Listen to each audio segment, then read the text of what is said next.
നമസ്കാരം. ഇസ്രായേലിനെതിരെ ഒക്ടോബർ 7-നുള്ള ആക്രമണം കൃത്യമായ ഒരു ആസൂത്രണത്തിലൂടെയാണ് ഹമാസ് നടത്തിയതെന്ന് വ്യക്തമാകുന്ന കൂടുതൽ തെളിവുകളാണ് പുറത്തു വരുന്നത്.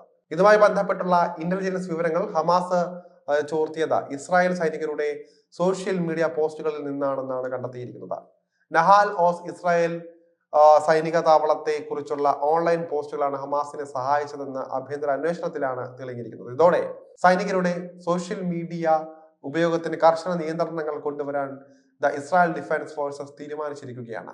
വലിയ ആധിയാണ് ഇസ്രായേൽ ഡിഫൻസ് ഫോഴ്സിന് ഇപ്പോൾ ഉള്ളത്. തങ്ങളുടെ സുരക്ഷാ വലയങ്ങളെ ഭേദിച്ച എങ്ങനെ ഹമാസ് ഇതിലേക്ക് എത്തിപ്പെട്ടുവെന്ന ചോദ്യവും ബാക്കിയാണ്. ഒക്ടോബർ 7 ഹമാസ് ആക്രമണത്തിൽ 53 ഇസ്രായേലി സൈനികർ കൊല്ലപ്പെടുകയും 10 സൈനികരെ ബന്ദികളാക്കുകയും ചെയ്തിരുന്നു. നഹാൽ ഓസ് സൈനിക ബേസ് ക്യാമ്പിലെ ആദ്യത്തെയും അവസാനത്തെയും ദിവസങ്ങളിൽ എടുത്ത ചിത്രങ്ങളാണ് ഇസ്രായേലി സൈനികർ സോഷ്യൽ മീഡിയയിൽ പങ്കുവച്ചത്.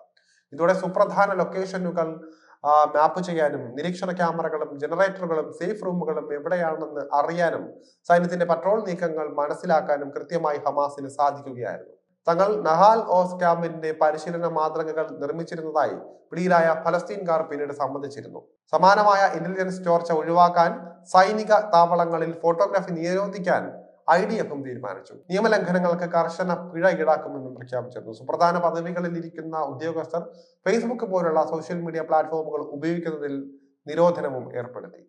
സൈനിക ചടങ്ങുകളിൽ സാധാരണ പൗരന്മാർ പങ്കെടുക്കുമ്പോൾ വീഡിയോ ചിത്രീകരണത്തിനും നിയന്ത്രണമുണ്ട്. ഇസ്രായേൽ സുരക്ഷാ ഏജൻസിയായ ഷിൻ ബെറ്റ് നടത്തിയ ആഭ്യന്തര അന്വേഷണത്തിൽ നഹാൽ ഓസ് ക്യാമ്പിലെ സൈനികർക്ക് ആക്രമണത്തിന് മുൻപ് യാതൊരു മുന്നറിയിപ്പും കിട്ടിയിട്ടില്ല എന്ന് പറയുന്നുണ്ട്. ക്യാമ്പിന് നേരെ ഉണ്ടായേക്കാവുന്ന റോക്കറ്റ് ആക്രമണത്തെ നേരിടാനോ നിരായുധരായ ഉദ്യോഗസ്ഥരെ സംരക്ഷിക്കാനോ സുരക്ഷാ പ്രോട്ടോകോൾ ഉണ്ടായിരുന്നില്ല. കരയാക്രമണ ഡ്രില്ലുകൾ നടത്തിയിട്ട് വർഷങ്ങളായിരുന്നു. ഹമാസിന്റെ ശേഷികളെ ഇസ്രായേൽ സേന ചെറുതായി കണ്ടുവെന്നും ഒക്ടോബർ 7 ആക്രമണം തടയുന്നതിൽ തങ്ങൾ പൂർണ്ണമായും പരാജയപ്പെട്ടുവെന്നും അന്വേഷണ റിപ്പോർട്ടിൽ പറയുകയാണ്. ഇസ്രായേലി പൗരന്മാരെ സംരക്ഷിക്കുന്നതിൽ തങ്ങൾ പരാജയപ്പെട്ടു. അന്നത്തെ ആക്രമണത്തിൽ ധാരാളം സാധാരണക്കാർ കൊല്ലപ്പെട്ടു. IDF എവിടെയായിരുന്നു എന്നാവണം എല്ലാവരും സ്വയം ചോദിച്ചത്. പേര് വെളിപ്പെടുത്താൻ ആഗ്രഹിക്കാത്ത ഒരു ഉദ്യോഗസ്ഥൻ വാർത്താ ഏജൻസികളോട് പറയുന്നത് ഇപ്രകാരമാണ്: പൂർണ്ണതോതിലുള്ള യുദ്ധത്തിൽ ഹമാസിന് താല്പര്യമില്ല എന്ന തെറ്റിദ്ധാരണയും വിനയാവുകയായിരുന്നു. ഇത്തരം ഒരു ആക്രമണം ഉണ്ടായാൽ നേരിടാൻ ഇസ്രായേൽ സേന തീരെ സജ്ജവുമല്ലായിരുന്നു. പ്രധാനമന്ത്രി ബെഞ്ചമിൻ നെതന്യാഹു നടപ്പാക്കിയ നയങ്ങൾ ആക്രമണത്തിന് കാരണമായെന്നും ഷിൻബത്തിന്റെ റിപ്പോർട്ടിൽ പറയുന്നുണ്ട്. ഹമാസിന് ലഭിക്കുന്ന ധനസഹായങ്ങളിൽ കണ്ണടച്ചതും പ്രശ്നമായി മാറുകയായിരുന്നു. ഇസ്രായേലിന്റെ അറിവോടെ ഹമാസിന് ഖത്തർ നൽകിയിരുന്ന ധനസഹായം ആക്രമണത്തിന്റെ കാരണങ്ങളിൽ ഒന്നാണ്. ഗസയിലും വെസ്റ്റ് ബാങ്കിലും പ്രശ്നങ്ങൾ ഉണ്ടാകുമെന്ന് കരുതി ഈ ധനസഹായത്തോടെ ഇസ്രായേൽ കണ്ണടച്ചിരുന്നു. ഇസ്രായേലി രാഷ്ട്രീയക്കാർ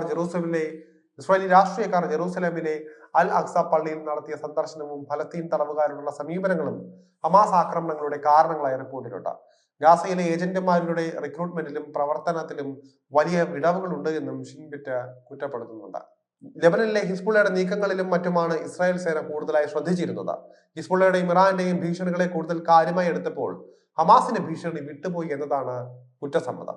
ഹമാസും ഫലസ്തീൻ ഇസ്ലാമിക് ജിഹാദും ചേർന്ന് ഏകദേശം 5000 സായുധധാരികളെയാണ് ഗാസ അതിർത്തികളിൽ ഉടനീളം സൈനിക കേന്ദ്രങ്ങളെയും ഇസ്രായേലി സമൂഹങ്ങളെയും ആക്രമിക്കാനായി നിയോഗിച്ചത്. ഒരു ആക്രമണം ഉണ്ടായേക്കാവുന്ന ചില റിപ്പോർട്ടുകൾ ദുർവ്യാഖ്യാനം ചെയ്യുകയും ഇറാനെയും ഹിസ്ബുള്ളയും കൂടുതൽ ശ്രദ്ധിക്കുകയും ചെയ്യുകയായിരുന്നു. ഒക്ടോബർ 7 ആക്രമണത്തിൽ ഇസ്രായേലിൽ 1739 പേരാണ് കൊല്ലപ്പെട്ടത്.